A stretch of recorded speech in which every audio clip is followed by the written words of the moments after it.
na-captured ng Palestine. Yeah, okay. So remember yung pinag-aralan natin sa 1 Samuel chapter 5 or 6 or 7, yung art na captured ng Palestine. Do we still remember yung story na yon? So i-repress lang natin kung bakit napunta doon sa Kiryat Kirim yung Ark of the Covenant. So remember yung at that time yung priest pa noon is Eli. Remember, so meron siyang dalawang anak, 'di ba, na priest din, na si Hophni at si Pininas, no? Pininas. So sila yung priest na hindi sila sumusunod sa rules ng Panginoon. Lagi nila pinukupitan yung mga pagkain sa temple, no? Tapos ito naman si Eli, parang hindi niya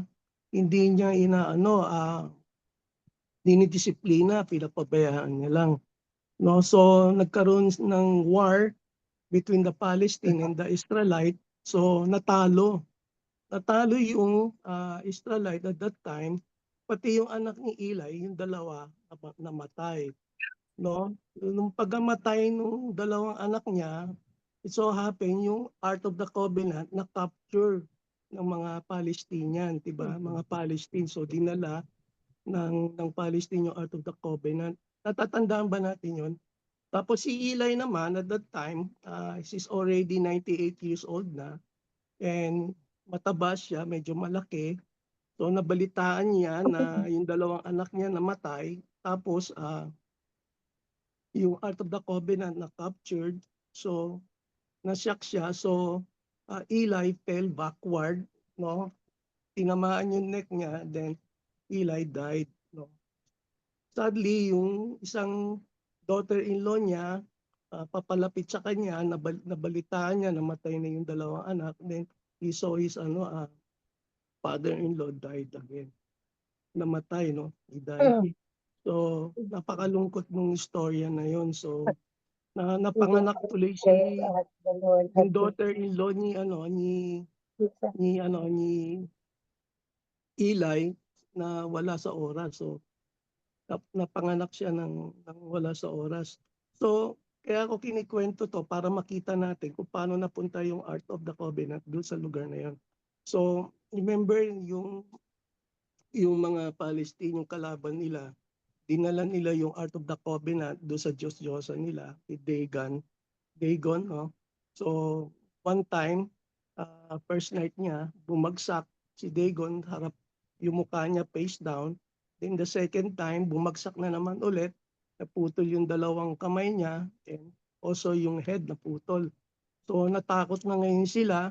Hindi lang yon, to make the long story short, no, nagkaroon sila ng mga sakit doon sa lugar nila, nagkaroon sila ng tumor, kung natatandaan natin. So yung Ark of the Covenant, nilipat-lipat nila kung saan-saan lugar. At the same time, ganun din.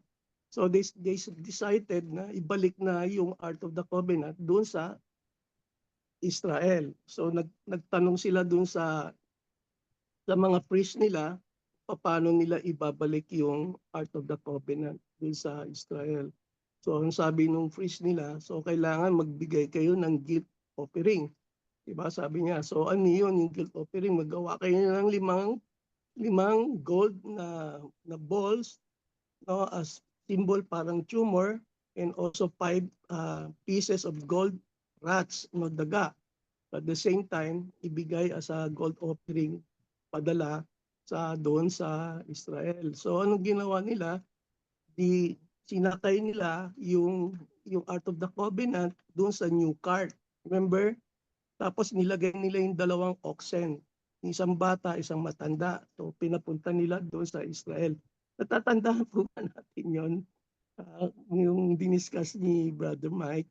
Then after that, sinundan nila yung cart. So nakapunta ngayon doon sa first stop ng Israel, doon sa Beth Shekem. Doon siya nauna napunta, nag-stop. So nakita ngayon ng ginawa ng mga Israel, no, na ginawa nila yung cart, chinap-chap nila, tapos yung baka, pinatay nila, ginawa nilang offering. Naalala natin yun, dog. So, nagbigay sila ng offering, so pinagmamasdan sila ng kalaban. So, after that, ano ang nangyari? Merong ginawa yung mga tao ron, binuksan nila yung Ark of the Covenant, na curious sila para makita nila yung laman. So ano nangyari at that day, no? So 70 men died uh, at that, sa araw na yon. So natakot sila doon sa nangyari. So pinasa nila ulit yung art. Andun na yun sa Israel, pinasa nila yung art doon kay Abinadab, no? Which is andun siya sa Kiryat Jearim. So, andun ngayon yung story magsisimula sa chapter 6.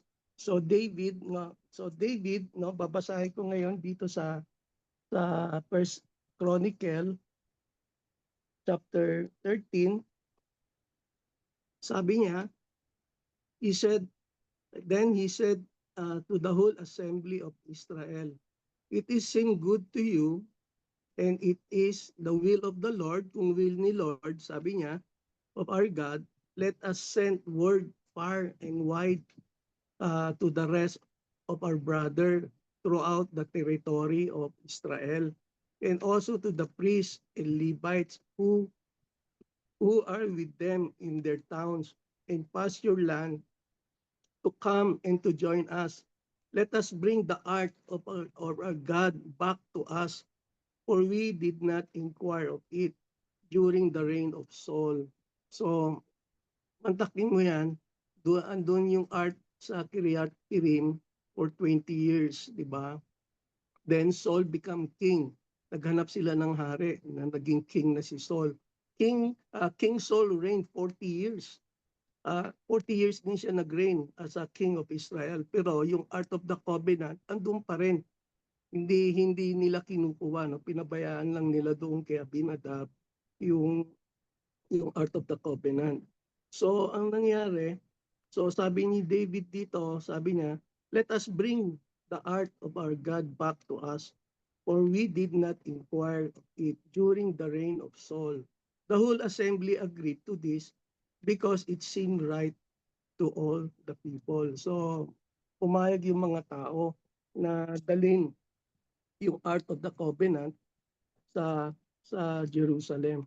So moving on, babasahin natin ulit dito sa chapter 6. Sabi niya, "David again brought together out of Israel chosen men, 30,000 in all.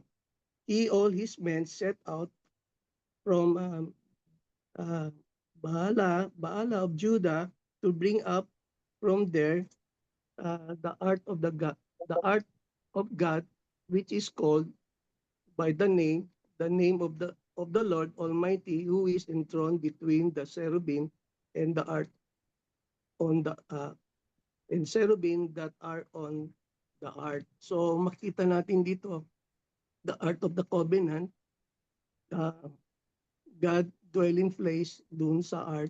So what is the Ark of the Covenant, no? Please bear with me kasi minsan na babasa ko na dodoble. Nagkakaroon akong double vision.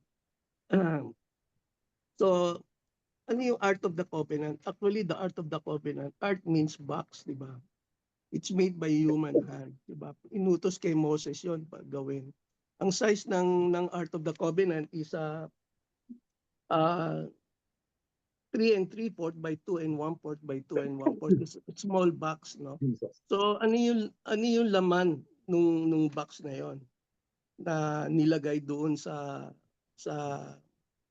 box, kaya na-curious yung ibang Israelite nung sa Kiryat Jearim, doon sa Beth Kemes, binuksan nila, no?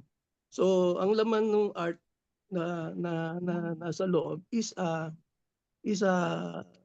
Ten Commandment, yung tablets, di ba?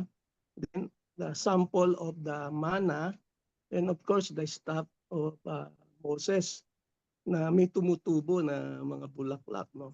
Yun ang laman nun.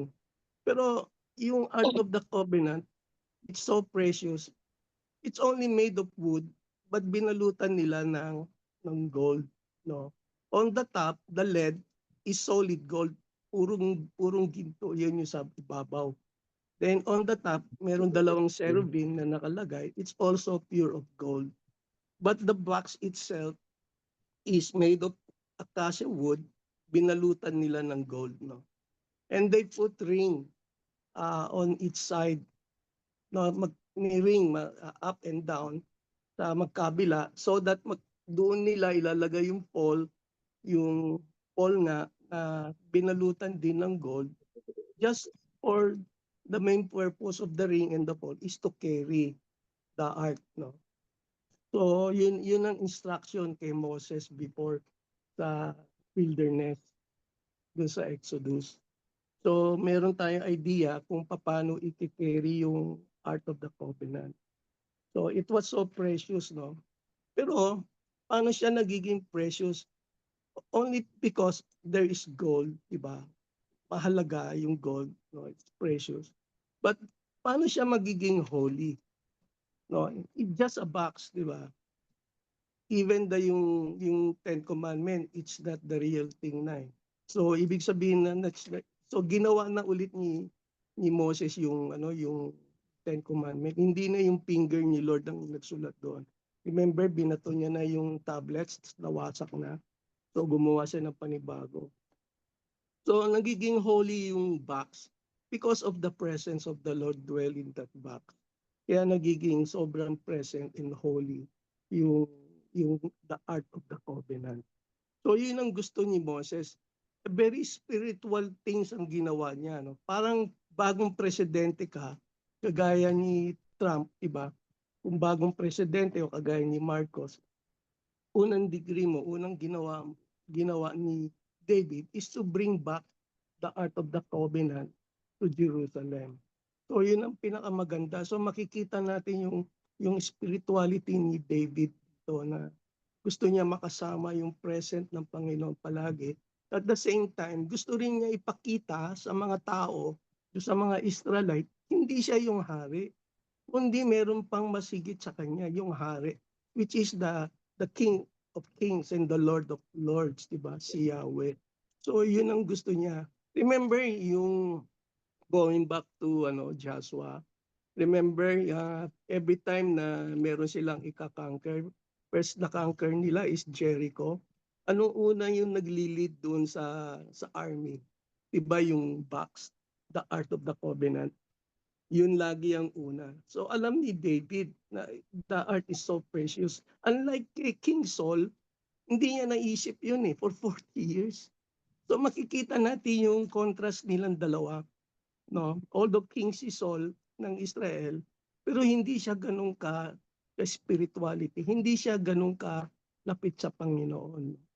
Kaya makikita natin dito sa umpisa pa lang si David, maganda ang kanyang puso dahil ang una niyang ginawa is to retrieve the ark, to bring back the Ark of the Covenant to his palace. No? Remember King Hiram, binigyan siya ng maraming cedar wood to build up the palace, 'di ba, para kay David, 'di ba? So, yun. Makikita natin itong timeline na to habang ginagawa yung palasyo ni David, meron siyang desire na kunin yung ark para itabi. Paggawa siya ng tent beside the palace para doon ilagay yung Ark of the Covenant. So we're going to read the verse succeeding verse dito sa chapter 6. Sabi niya, they set the ark of God on a new cart. So the same ng ginawa ng Palestine sa 1 Samuel chapter 5 or 6, di ba? Nilagay din nila sa new cart yung Ark of the Covenant at pinapunta nila sa Israel. So ito, ganun din yung ginawa ni David. So they set the Ark of God on a new cart and brought it from the house of Abinadab, which was on the hill. So nasa hill. So mataas yung place niya, no? Usa and Ahio, son of Abinadab, were guiding the new cart. So yung dalawang anak niya ang nag-guide. No, si Ahio yung nasa harap, tapos si Usa siguro nasa likod. Then the son of Abinadab and guiding the new cart, which the ark of God on it. And Ahio was walking in front of it. So nauuna siya, naglalakad, and Ahio was walking in front of it. David and the whole house of Israel were celebrating with all their might before the Lord with a song, with harp, lyre, tambourine, sistrum, and cymbal. So habang pinaparade na nila yung Ark of the Covenant, nauuna si Ahio, then sumusunod siguro dito si Usa sa likod, then sila David naman kasunod nagse-celebrate, no? So makikita natin itong celebration na to. It's a long parade yan. Mahaba yan. Kasi 30,000 men pa lang eh. How about yung binasa natin sa First Chronicle, yung mga relatives nila, yung mga Levites, yung mga priests, kasama din nila yon. So it's a long parade. So it's a baga sa napaka magandang parade, no, ang ginawa nila, no. So pagdating dito sa verse succeeding verse, David and the whole house of Israel were celebrating with all their might before the Lord with song and with harp, lyre, tambourine, sistrum, and cymbal when they came to the threshing floor. So pagdating nila doon sa threshing floor,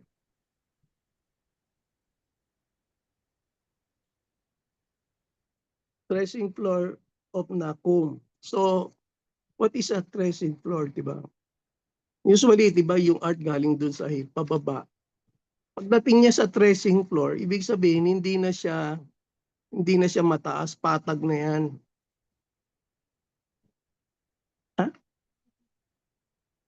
Patag na siya. No, makikita natin diyan, may reason si Lord bakit doon na nagkaroon ng problema, no? Yung yung Ark of the Covenant, peril in transporting the ark. No? So pag binasa natin siya ulit, sabi dito, when they came to the threshing floor of Nakum, Usa reached out and took hold of the ark of God. So let me explain kagad, no? Ulit, no? Hindi ko napakita sa inyo yung ginawa kong drawing. I will show it to you muna.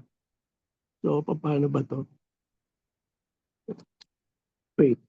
Uh,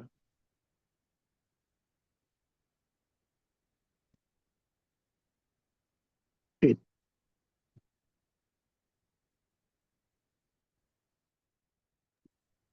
Gusto mong gawin kitang co-host?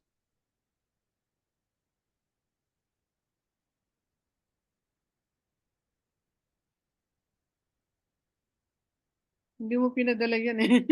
Sana pinadala mo. Naka-mute ka. Naka-mute ka. Opo. Paano ba to? Wait, Send ko sa'yo. Ano yan? Wait, Hindi mo pinadala sa akin.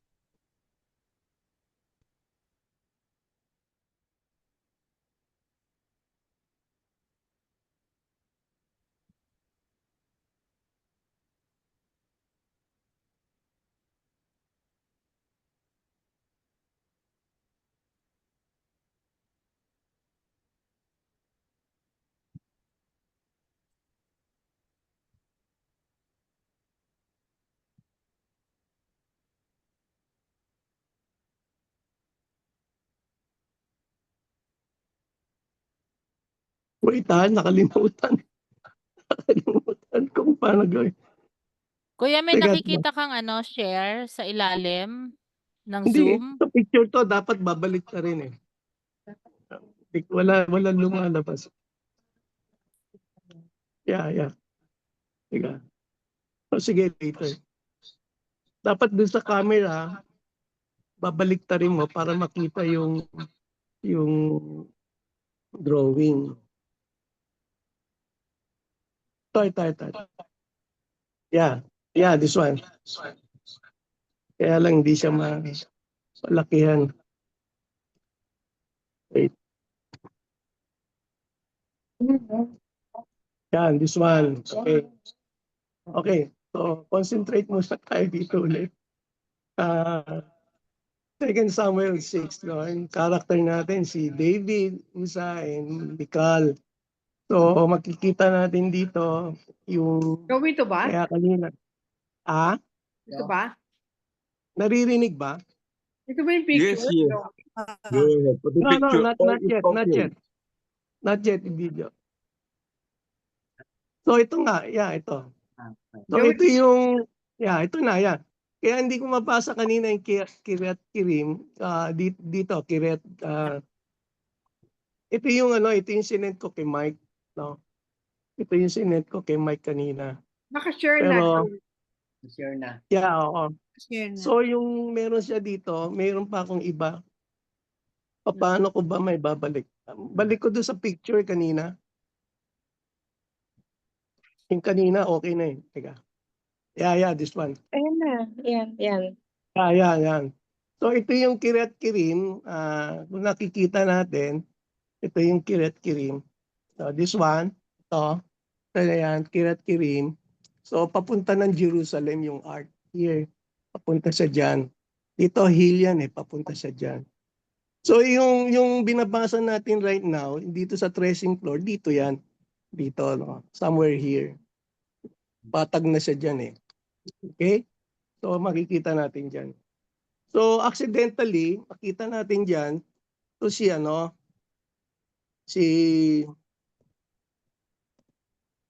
Uza accidentally touched the art. Remember? So dito na tayo sa babasahin ko na lang, no? Huhulog. When they came to the threshing floor of Nahum, Uza reached out and took hold of the art. So hinawakan niya yung art of God because the oxen stumbled. So na-stumble yung oxen. So makita natin dito, the Lord's anger burned against Uza because of his irrelevant act. Therefore, God struck him down and he died there beside the ark of God. So, kita natin dyan, yung intention naman ni Uza is not bad, di ba? He prevent the ark to fall down para hindi masira. But the Lord angered, nagalit ang Panginoon, and he struck Uza right and then, and he died beside the ark. So nalaglag pa rin yung ark. No? So makikita natin dito yung holiness ng Panginoon. Naririnig po ba? Yes. Kasi hindi ko nakikita. So makikita natin yung holiness ng Panginoon because of the ark, di ba? Ang sabi niyan, no human being can touch the ark, di ba? Even the Levite siguro, no? Correct me if I'm wrong, no? So only the Levite can carry the ark doon sa pole.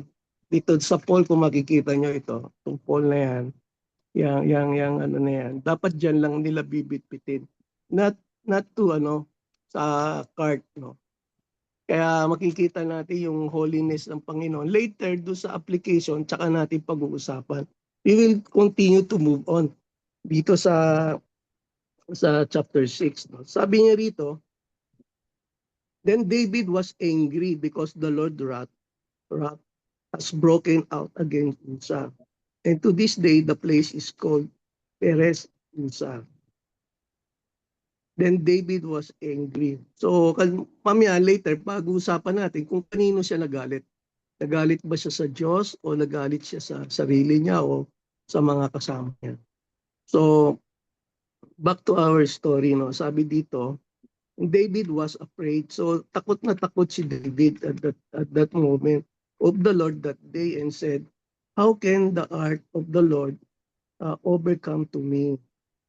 He was not willing to take the ark of the Lord to be with him in the city of David. Instead, he took it aside to the house of Obed-Edom. So, hindi na nila tinuloy yung parade going to Jerusalem, dala yung ark. Instead, kasi dahil sa takot niya, iniwan na lang niya yung ark doon sa bahay ni Obed. Diba na ni Obed-Edom, the Gittite. The ark of the Lord remained in the house of Obed, the Gittite, for 3 months. So 3 buwan na iwan doon, no? It came about, for 3 months, no? And the Lord blessed him and his entire household. So binless siya ni Lord, no? So makikita natin dito yung Ark of the Covenant na nasa bahay ni David, ni Obed, no, na puro blessing ang natatanggap ni Obed, Obed Edom. no? Obed Edom. Ah, Edom, no?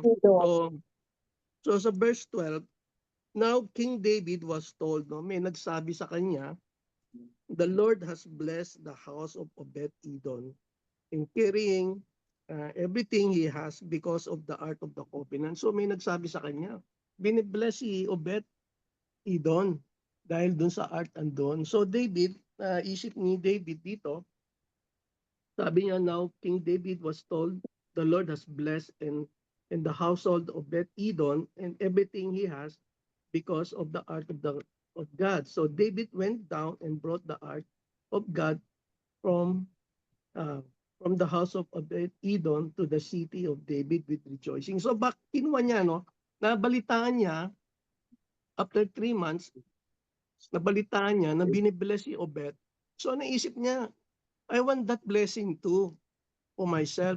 Not only for myself, but for the whole Jerusalem sa mga Israelites. So dali-dali niya naisip ulit kunin yung Ark of the Covenant. This time, he will do it the right way. Hindi na yung una na kinuha nila, dali-dali yung Ark without inquiring of the Lord. Even the Levite, diba? Meron siya, I'm sure, merong Levite doon siyang kasama. Kaya lang, walang ginawa yung Levite, yung priest. So this time, sinisi niya yung Levite. So we will read doon sa back to 1 Chronicle, chapter 15, no? Babasahin ko, sinisi niya yung Levites. Sabi niya, it was because of you. Sabi niya, dahil sa iyo, sabi niya, kayong mga Levite, no? It was because of you, the Levite did not bring it up the first time that the Lord our God broke out in anger. So sinisi niya yung Levite. Kasi David himself, hindi naman siya yung priestly.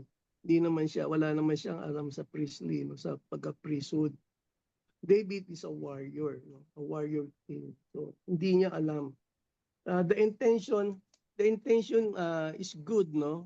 But the procedure is wrong. Mali yung pagkuha niya. Magandang intention niya to bring up the ark to Jerusalem. But yung motive niya maganda. But yung pagdala niya is mali.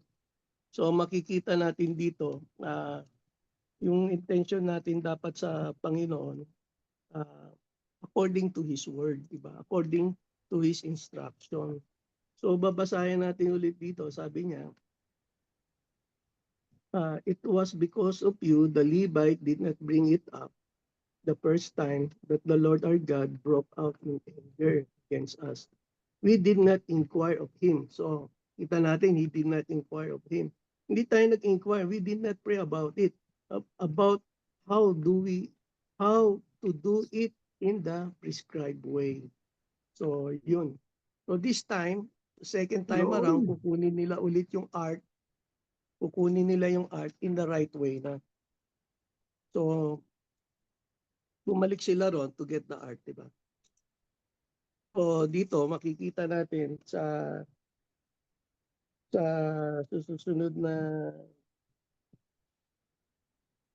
verse, I'm looking for First Chronicle 2 sandali ha.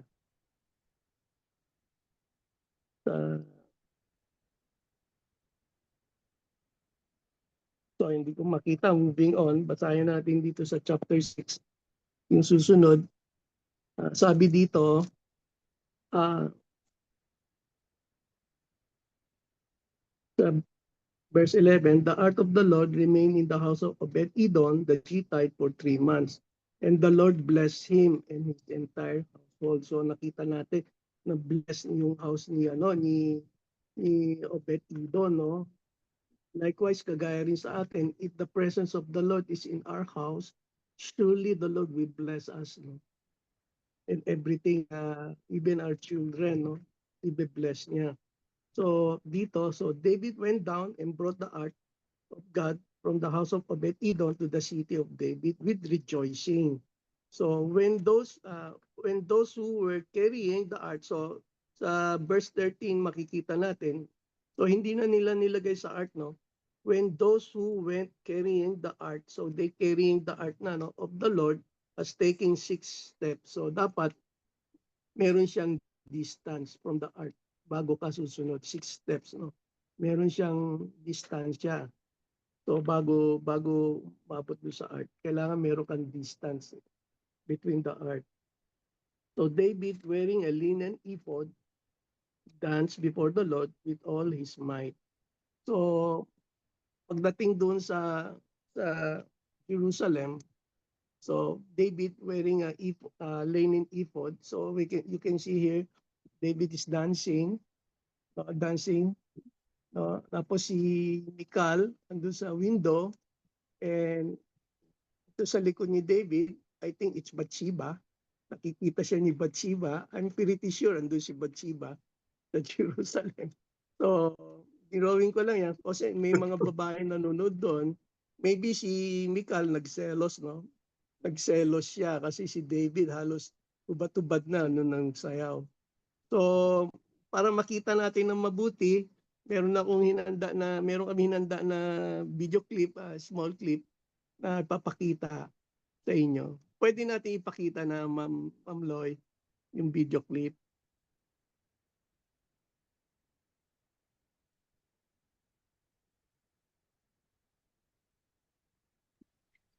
Sandali lang.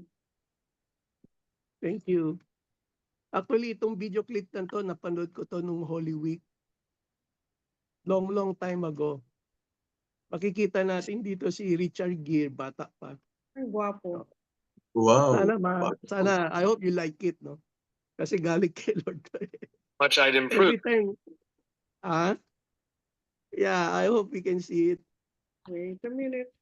Ba't wala? Teka. Ayaw. Sandali lang. Ayan. Sandali lang.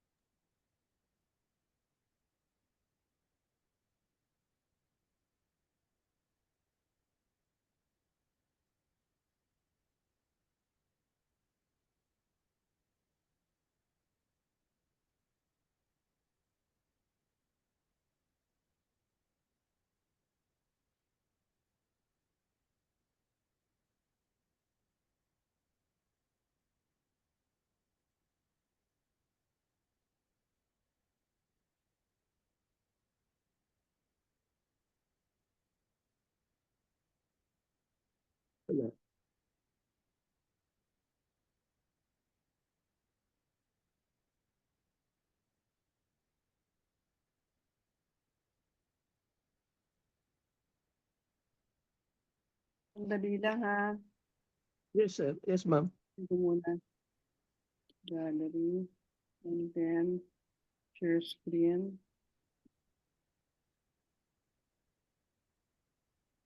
Yan na. Yeah. Praise God.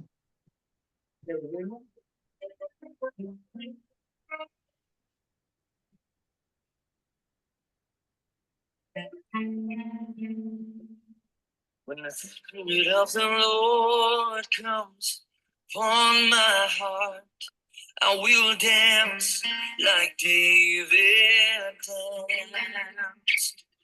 When the Spirit of the Lord comes upon my heart, I will dance like David danced. I will dance, I will dance, I will dance like David danced. I will dance, I will dance, I will dance like David. dance.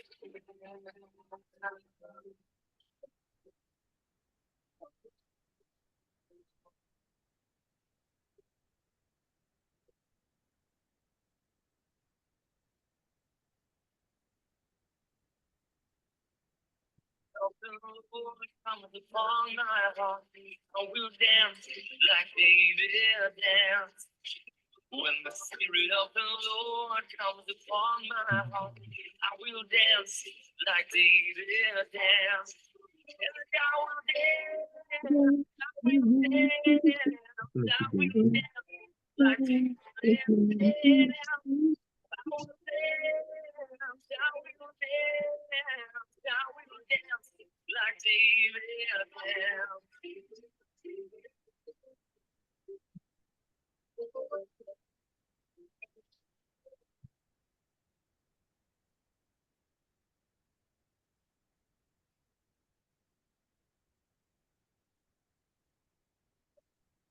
So David is dancing, no? Yeah, with all his might.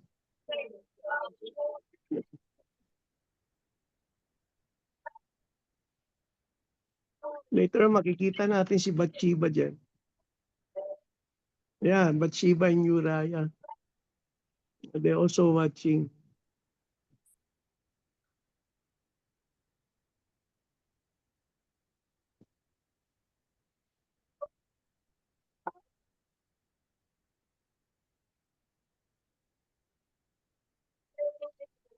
David continued to dance. So ayan, yung mga babae nakatingin sa kanya. I will dance with them. So grabe, no? Wow. Yes. Later on, I will send the video sa group. Yeah, yan yung ginawa ni David na tent.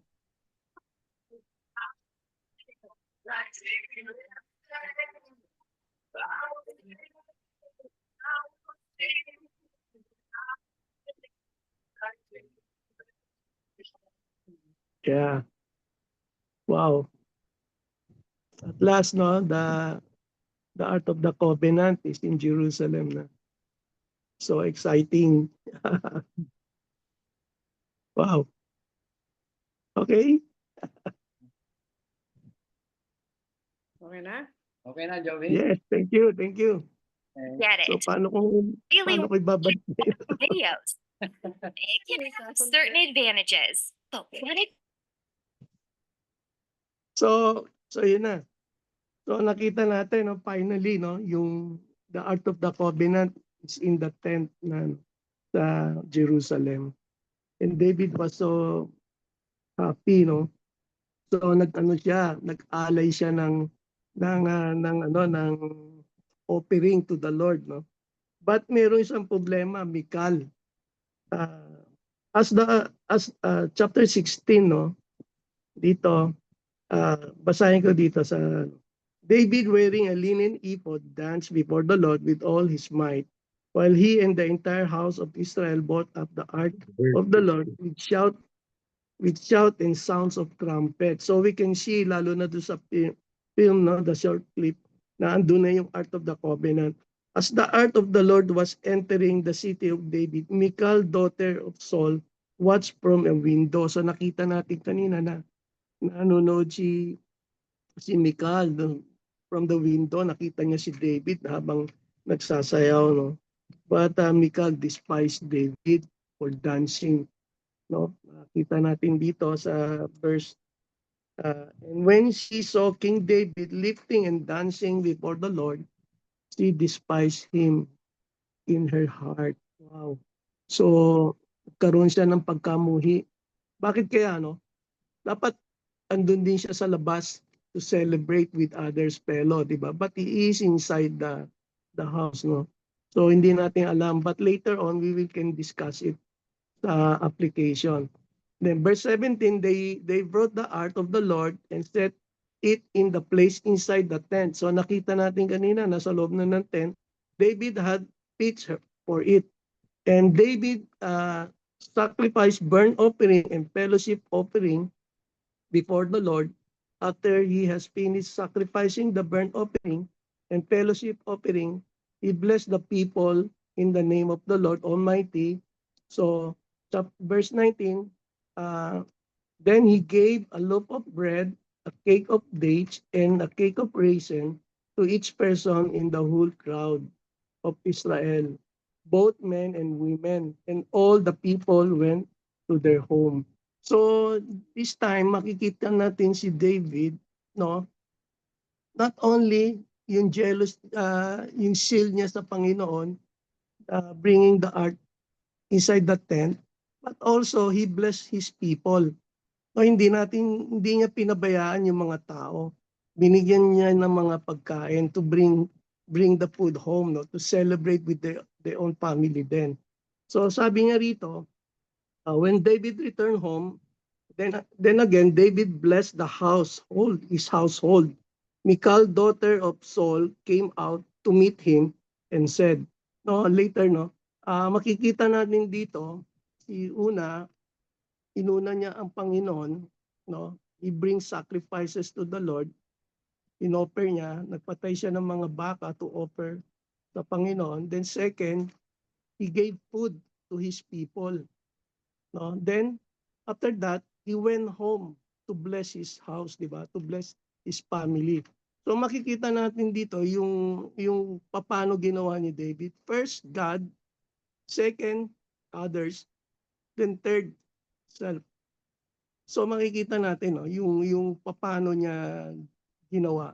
Una, naglingkod siya sa Panginoon to bless the Lord. Second, to bless other. Then lastly, to bless us, to our family. So makikita natin yung sunod-sunod na kung paano ginawa ni David. But the problem is Michal, no? When David returned home to bless his household, Michal, daughter of Saul, came out to meet him and said, how the king of Israel has distinguished himself today, disrobing in the sight of the slave girls, diba? Of his servant, any vulgar fellow would.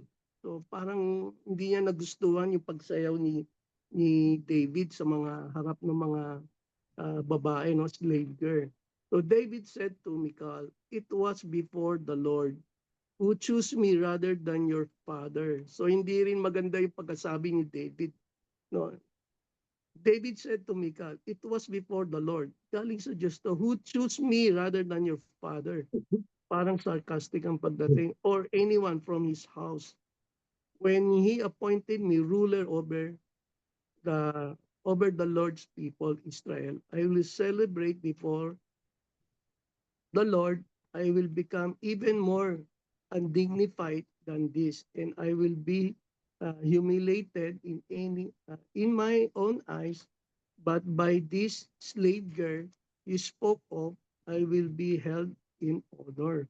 So hindi niya, baga sa patuloy niya sinasabi rito na patuloy siya honor sa Panginoon, no? Hindi niya kung ano yung mga sinasabi ng mga ibang tao, no? And Michal, daughter of Saul, has no children to the day of her death. So ito yung this is chapter 6 and no. So dito makikita natin na sadly si Michal, first wife ni David, doon sa mga naunang chapter na binasa natin, andun pa si King Saul, mahal na mahal niya si David, no?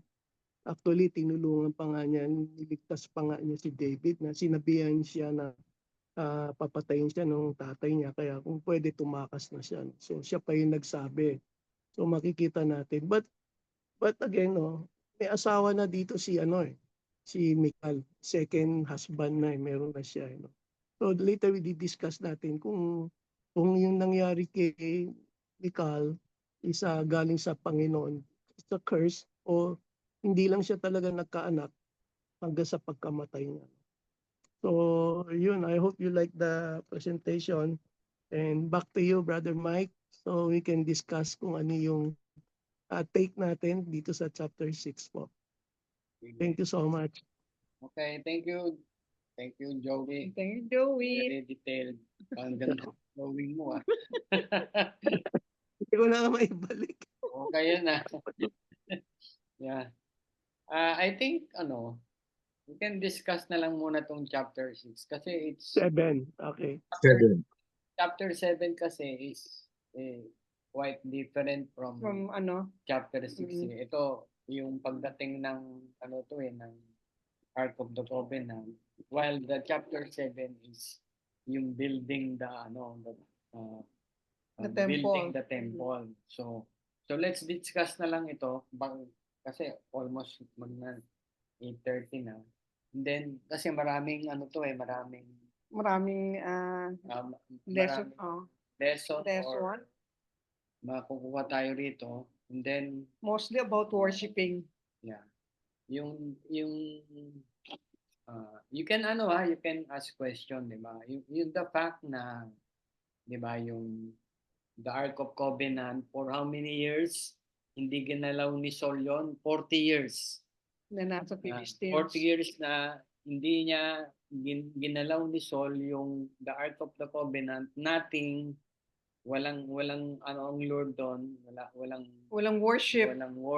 Walang wala talaga. Nothing at all. Nothing at all. Parang kinalimutan si God, Saul. Oo. So eto dumating si David na unite niya yung mga yung mga 12 tribes niya. Ngayon ibabalik niya, Mm-mm. 'di ba? Ngayon yung kasi yung sa chapter 7 ganun din. Yung nagawa na yung bahay ni David. And then ngayon ang naisip naman ni David sa chapter 7 ay gagawin na niya uli gagawa siya ng bahay para kay God, di ba? Pero itong sa chapter 6, itong tabernacles, dadalhin na ni David, di ba? So supposed to be kasi yung tabernacle na yan ay hindi dapat yan nilalagay sa cart. Kagaya nga na-explain Yung Ark of the Covenant. Oo, yung Ark of the Covenant. Hindi yan kinakarga sa isang cart. Mm-mm. Ha? During sa Numbers, pinagbabawal yun eh. Ang binubuhat lang talaga yan. Isang pole. May pole yan eh. Dalawang Diba? Tandaan niyo, may pole yan. At saka yung isang pamilyang yun lang ang pwedeng magbuhat Levite. under the Levite. Siya lang yung pwede. Although it's 40 years na ganun pa rin. Diba? Ngayon, ewan ko lang kung bakit nakalimutan. Diba? So sa pagbubuhat nila, diba kanina, diba? Pagbubuhat nila, napunta sa threshold, ganon. Ang question ko, nung natumba, is it an accident or not? Accident. Bakit accident? Nag-stumble yung oxen eh. Yeah. You cannot dictate the oxen na, uy, mag-stumble ka ka. So it is an accident. Pero pwedeng hindi. I think it's also accident kasi yung ox eh. Dahil nga sabi mo, nilagay sa cart, kaya ganun na nangyari. Dapat, yung mga tao nang nagbubuhat noon using a pole. Pero dahil hindi nila ginawa yun, nilagay nila sa cart, yung oxen siguro, syempre nung kalsada noon, rocky siguro, no? Kaya na-stumble. Or is it the result of disobedience? Diba? Oh, yun na nga yun. Dahil hindi nga nila, nawala sa kanilang kamalayan na ganun pala dapat kargahin. It is diba? Ano tawag doon? It is a wake-up call. Parang sa atin, halimbawa, we disobey God. Diba? Ang akala natin, yung ginagawa natin ay tama. Diba?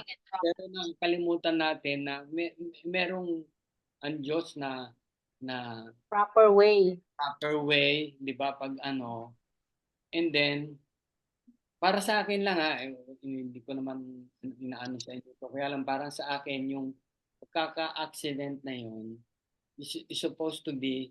Kasi kung kung binuhat lang yon guys, di ba? Hindi maano yon. Hindi ma-stumble yon. Tandaan nyo, buhat ng mga tao against the cart na nakalagay, ano yun? Ano ba yung bumat? Oxen ba? Oo. Oo, Cart- walang control eh. Cart na pinupul ng Oo, oxen. walang control yung oxen eh. Remember, Oo. di ba, galing sa Philistines yung yung Ark of the Covenant. Right. Doon sa kanila, Oh.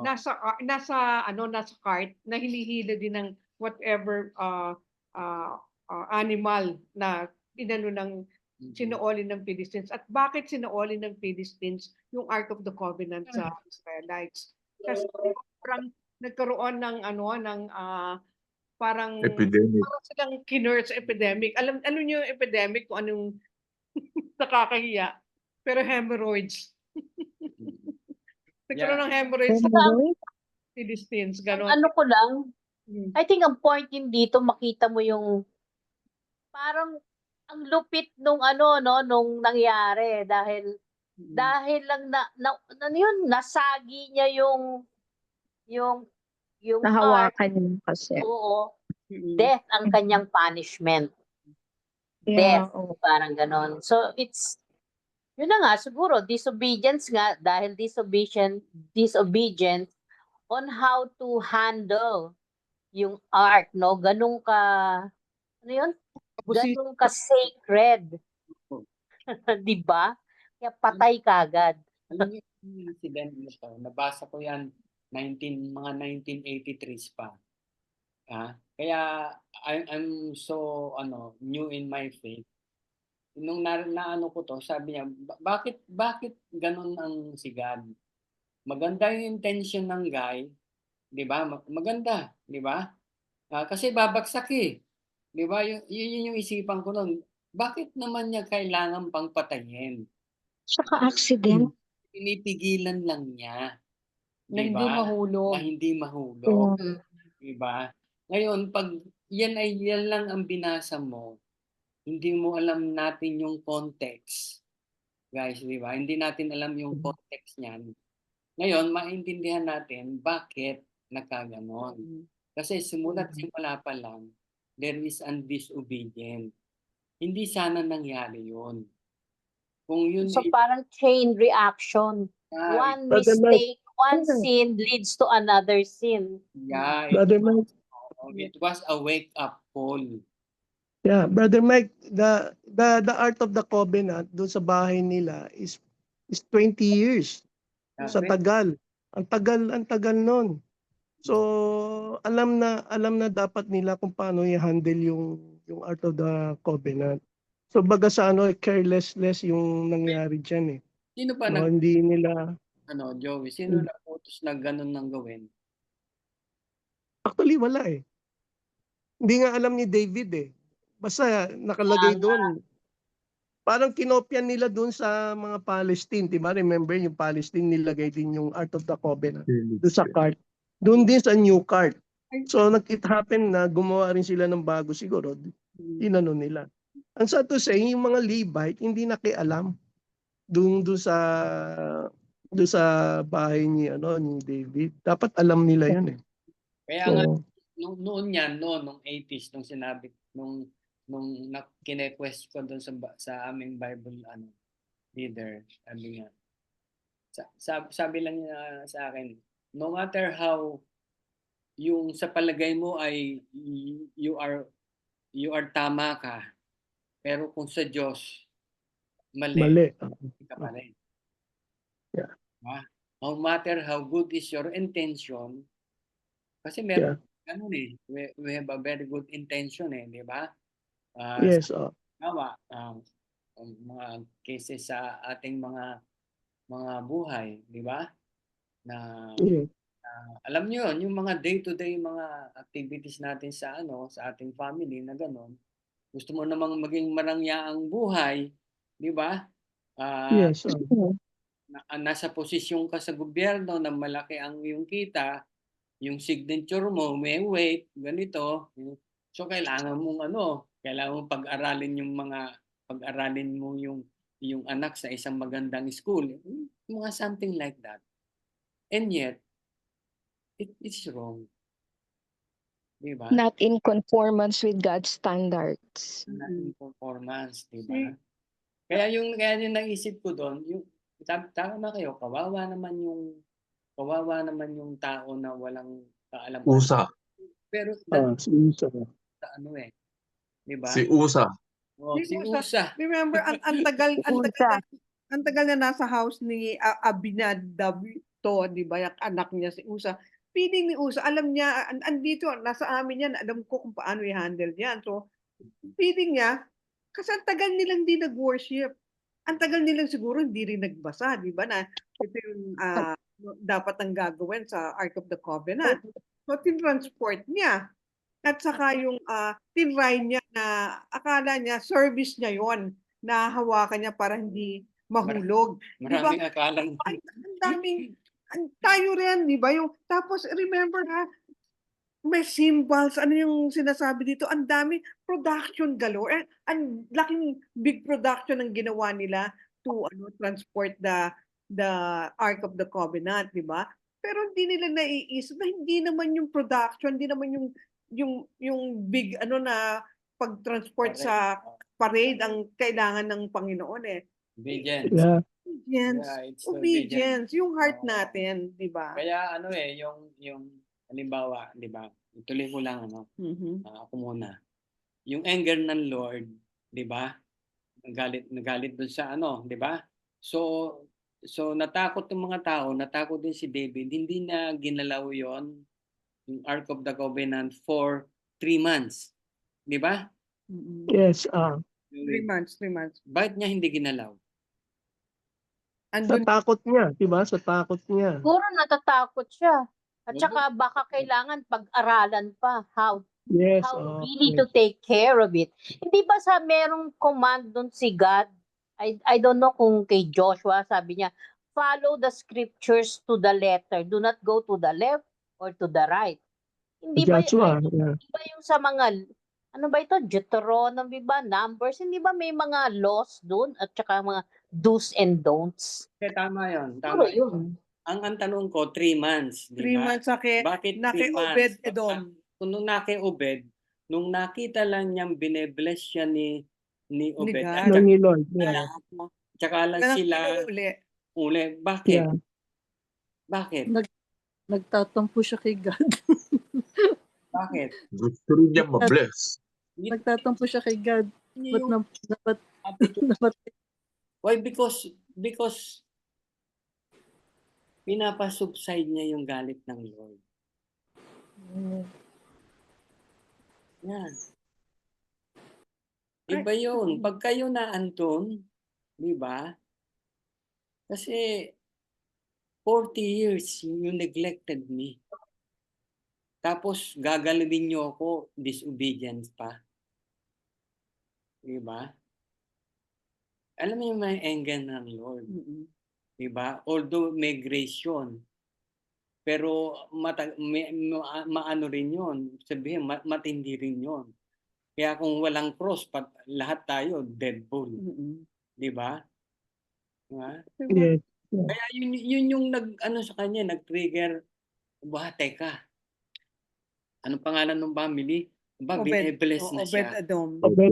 3 months. Yun yung parang sa akin lang parang yung parang naging indicator niya na wow, God is ibig sabihin, nag-subside na yung kanyang galit sa hindi lang kay David for the whole Israel. Ang God kasi noon is dealing for the whole Israel, not only for David, di ba? Para makita naman nila kasi bino mo paano in-struck yung tao? Right then and then patay. Di ba? So lahat ng mga tribes alam yun. Di ba? So, akala tuloy nila yung Ark of the Covenant is a curse, di ba? But God wanted to show them hindi yung blessing ito sa Israel. Kasi yung curse it didn't come from God, di ba? But from the heart of sa puso ng ng tao at sa disobedience niya, di ba? Yung kapag inobey mo ang Panginoon, yung God's word, yung huli at nirespeto mo siya, nirespeto mo yung word niya, yung commandment niya, blessing talaga will follow. Yun yung pinakita ni God in Ano 3. siguro ako, ignorance kasi, di ba? It's their ignorance. If you're ignorant, you do not know what to obey or how to obey.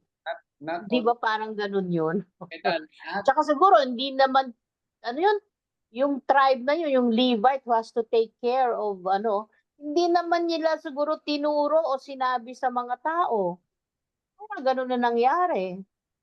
hindi lahat ng Ay, ganun. ignorance.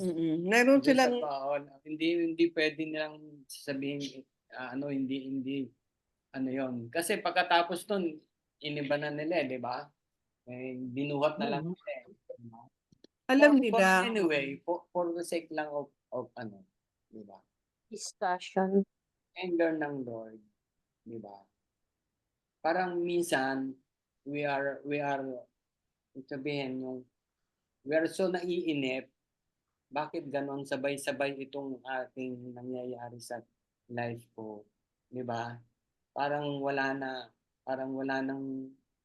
anger ng Lord is always with me. Wala na akong ginawang tama, di ba?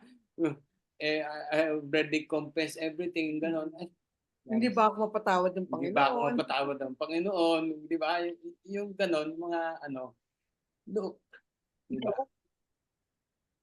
3 months. 3 months. 3 months Binless. lang yung guys.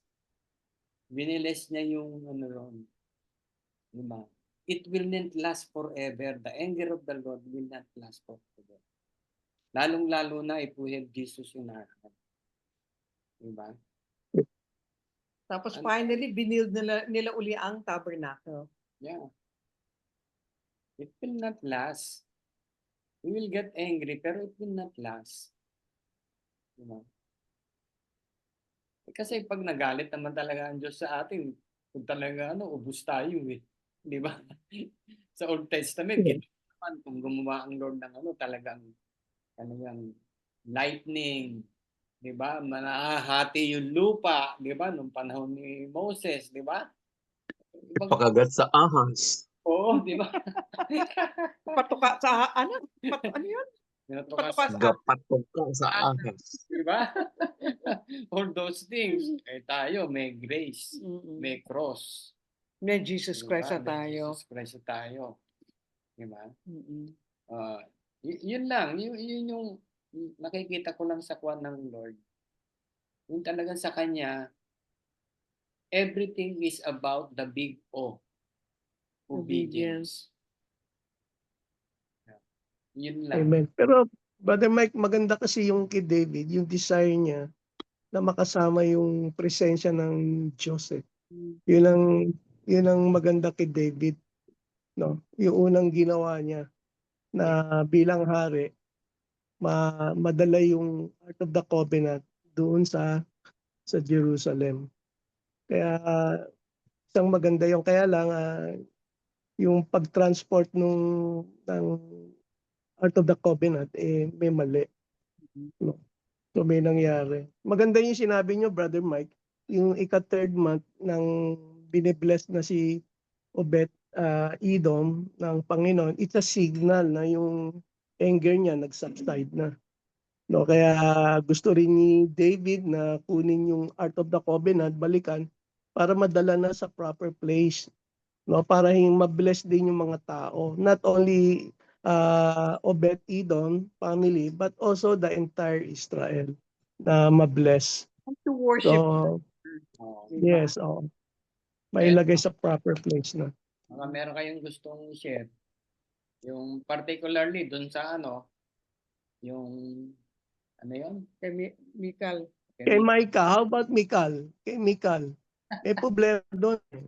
Hindi, Bakit nagsayaw ng half naked, di ba? Is that yeah. culture ba yun? Culture nila talagang nagsasayaw. Di ba yung David Killed his So kill his Tingin wife. ko tingin ko si Mikal matanda na eh. May edad na eh. Yung mga asawa ni David na bago, puro mga bago yun eh. So kung ako David, pinabayaan ko na lang si Mikal doon sa asawa niya. Remember, Diba? Kawawa naman. loob talaga kay David. Unang-una, di ba, tinorse siyang tanggalin sa dati. Yes, oo. Di ba? Yeah.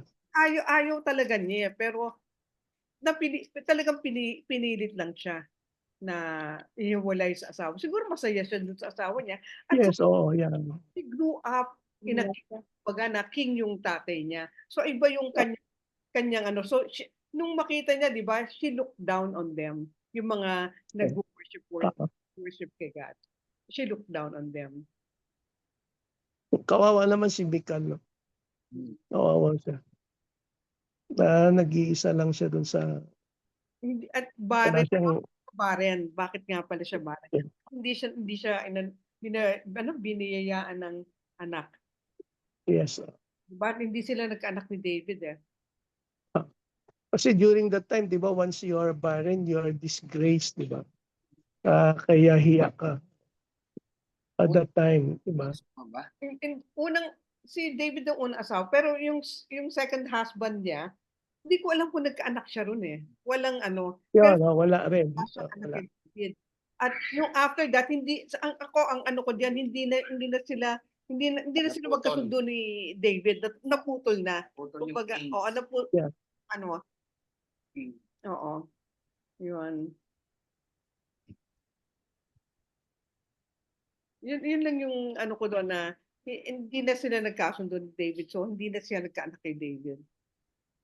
Umiiyak pa nga yung asawa niya, di ba? Nagalit nga si Abner eh. Go back home. Mahal siya ng asawa niya. Di ba? Umiiyak pa nga eh, sumama. Yeah. Ang ano ko kung bakit hinilockdown niya. Kasi di ba, may kingly robe si David eh. Di ba? Yung king na siya. Pero, he humbled himself to join those who worship God. Di ba? Through dancing. Hindi lang naman siya dun sa picture kasi, dun sa pinanood natin video, isa lang siya nagsasayaw. Actually, lahat sila nagsasayaw diyan. So parang naging ang ano ni Mikal doon, yung parang hindi ka inano mo yung pagka-king mo at naging common tao ka.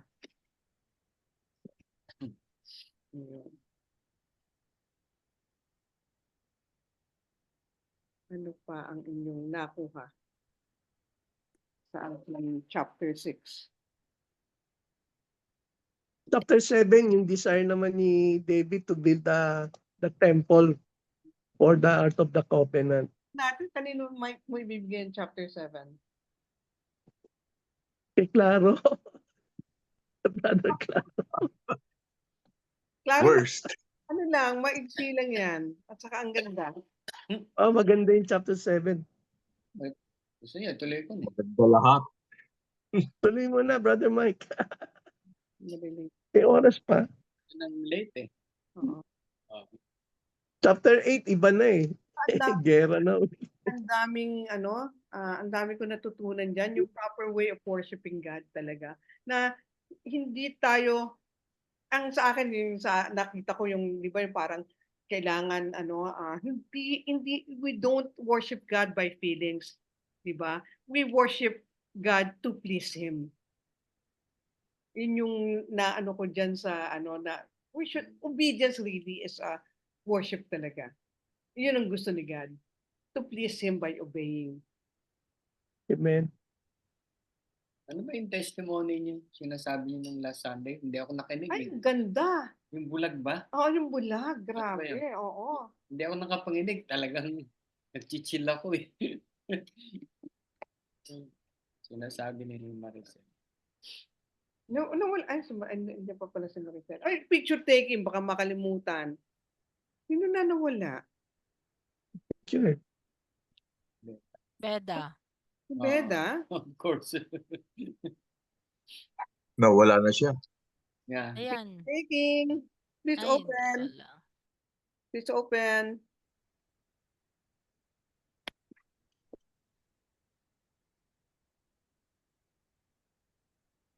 Okay na lahat? Kasi Marino, hindi yan. Gabi na. Okay. 1, 2. Another one. Okay, thank you. Yun, relax lang muna tayo. Ayun. Next, ano na yung 7? Oo, Kasi, yung 7. ano yun eh, it's about the Maganda. tempo. Bakit hindi pinatuloy ni God kay David? Palagay ko nauna yung 8, ano? Then, kesa sa 7. Ayan. So, pagkatapos ginawa na, hindi, may background lang ako sa inyo sa 7. Pagkatapos nandun na yung ano, yung Ark of the Covenant, tapos na yung bahay ni ano, ni David, ginawa nung Prince of Tyre, yung Tyre Yung sa mga Lebanon. nagpadala ng mga cedar. Gawa na. No? Ganda-ganda. Tapos, pagkagawa na, naisip ni David, gawa ng bahay Gawin niya. si God. Siguro. Pagkatapos, guys, pagkatapos, sabi niya, tapos sinabi ni God, bakit hindi mo ko pinapagawan ng bahay for so long time? I'm traveling from one place to another. to From another. Moses to ano, ganyan. Unang tanong ni God Ni sa God kanya, yan. Walang nag-isip na kailan mo ba mga ako, judges, mga... Sino ba? kailan niyo ba Pag-aralan ako natin. paggagawa ng bahay, di ba? Sabi ni God. Ay, may tanong ako dyan, Kuya Mike. Bakit si God, he could directly talk to or speak with David, no? Lagi naman silang nag-uusap. Bakit dinaan pa kay Nathan yung ano? Bakit why Nathan? Why did God not directly speak with David? Yung dito Is there any reason? Sa 7 na, sa 7. ano, actually si Nathan, yan ang first introduction niya sa ano sa Bible, Sa yung prophet. No? 7, di ba? Yung prophet Nathan, di ba? Hindi kasi lahat ng message ng Lord directly sa tao. Minsan pinapaano niya karamihan niya pinapaano niya sa prophet. The prophet. Oh. Yan. That is a preparation for Nathan and David. Kasi magkakaroon nga ng kasalanan si David yan di ba? So you building up yung relationship ng dalawa. Kasi Okay. mangyayari kay David. So building up. Kaya nga nung inano yan, hindi naman tinanong lang ni God sa kanya kung may bala ka bang ipagpagawa. Pero actually, hindi naman alam ni God na hindi si David ang gagawa ng temple. Bakit? Ano yung main reason bakit si David ay hindi siya ang Walang karapatan. wala siyang karapatan? Bakit? He's a man of war. Full of blood yung kamay niya.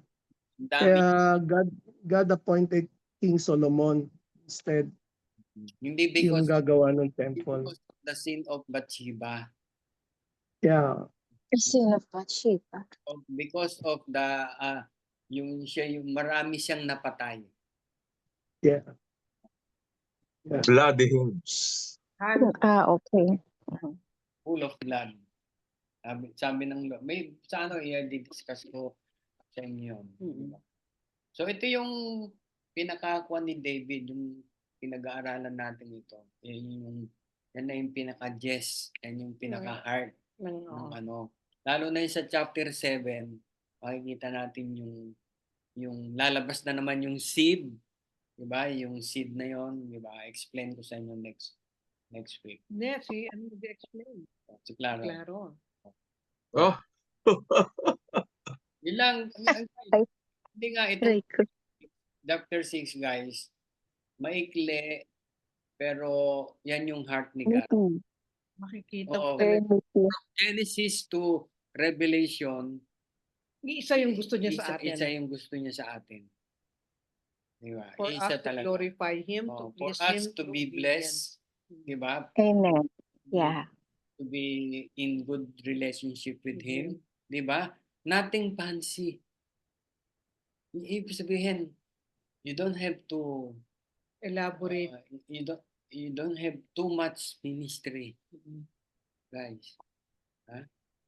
All you have to do is read the Bible and love the people. Diba? Mhm.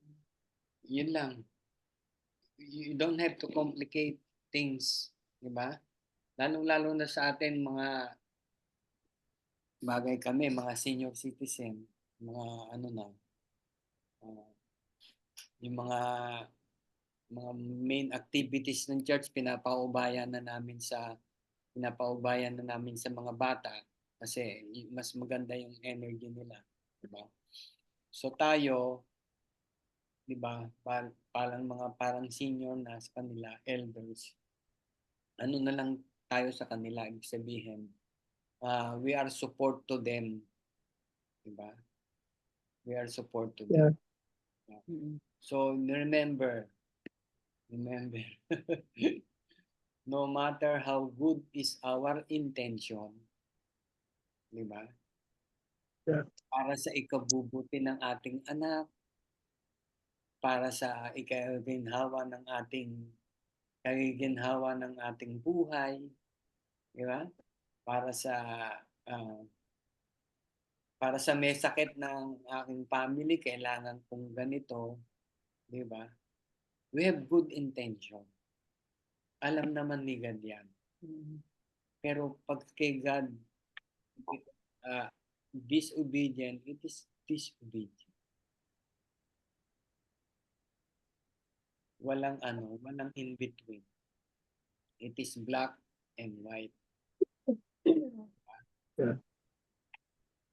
So, ganun talaga, Mhm. guys. That's how we deal with our day-to-day activities natin. Diba? Mhm. Ang pares niya sinabi ko sa inyo nung nagkasakit ako nung taas ng BP ko. Ang dami ko nang naisip na mangyayari, na overthink, diba? Ma-overthink ka talaga. So that's it, guys. I hope yung inexplain ni Joey kanina, napaka-detalye, Napaka-detalye. di ba? Lalo yung unang portion kung bakit yung the Ark of Covenant na tenga. Mhm. Guys, may ilang years, meron bang sa life sa inyo na natenga si God sa inyo? Yung talagang natenga. Yung talagang we lost it.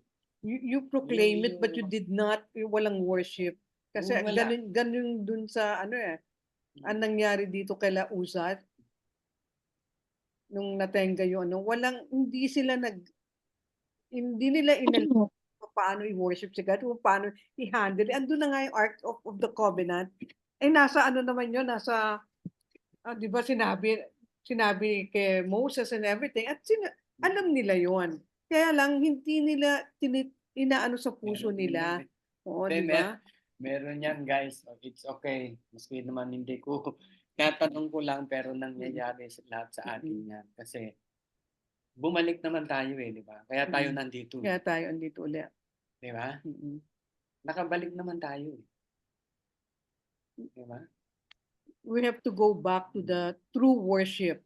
Yung true worship pinakita ni David dito, di ba? Talaga we have to I have to bring the Ark of the Covenant back to the people, di ba? Yung to the tabernacle para mag-worship na tayo kasi ang tagal na tenga na hindi sila nag-worship. Yung ang true worship sa kanila, yung di ba obeying God's word, di ba? And nakita rin natin yung yung reverence, kailangan meron tayong reverence kay God. Kaya yung mali yung ginawa ni Usa na nahawakan niya, which is bawal, di ba? At saka yung true worship, kailangan natin ng mediator si Jesus Christ yun di ba? Yung kailangan natin si Christ sa buhay natin. And ano po ba yun?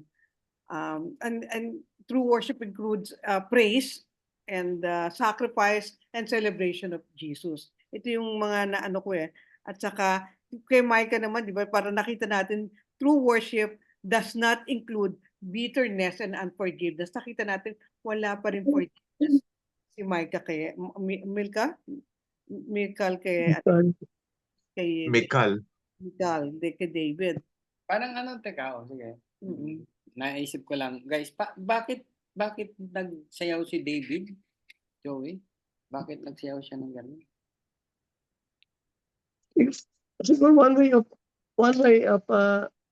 of worshiping the Lord is through dancing. Papasok na ba So siya? mababasa natin sa Psalm niyan Meron Yun yung meron papasok, mga yun ba yung Sa na City siya of sa David. City of David? Na nakaano na yung Na tabernacle. yung nakaano na yung tabernacle. Nakatayo na. Kaya nagsiyaw siya ng ganon, half naked, di ba? yeah. Parang hindi niya makontrol yung sarili niya, yung saya niya. Yes, Yung saya niya, yung nakabalik siya. Di ba? Yeah. Sa sobrang tuwa niya, all his might dancing. Sobrang Nagsayaw-sayaw siya yung buong Tayo- ano niya. Bakit nawala siya sa sarili. Oo, Parang pag nakabalik wala tayo, siyang pakialam. oh, Yeah. nakabalik tayo sa kanya, we don't have to do things yung ginawa ni David. Di ba? Yeah. Kaya lang, Makikita yung sometimes we are overjoyed. Yeah. Paano nyo, nagsishare kayo ng ganon? Maiiyak tayo, di ba? Maiiyak tayo. Para yung sinare last ni Mel sa atin, yung prayer niya. Di ba? Yeah. Actually, yun yung ni David na yun Hindi niya makontrol yung sarili niya. That's how he praised God. That's how he praised God. Tapos, na-unite niya yung 12 tribes, di ba? Galing siya from Saul, yung experience niya kay Saul, di ba? Yung ang dami natin guys pinagdaanan. Di ba? Tandaan niyo 'yon. Ang dami natin pinagdaanan. Tapos ito, nakabalik siya, di ba? Naging king siya. Ngayon nakabalik na rin nakabalik tayo, di ba? So yun yung kanyang expression. Di ba sa Lord? Tayo expression natin is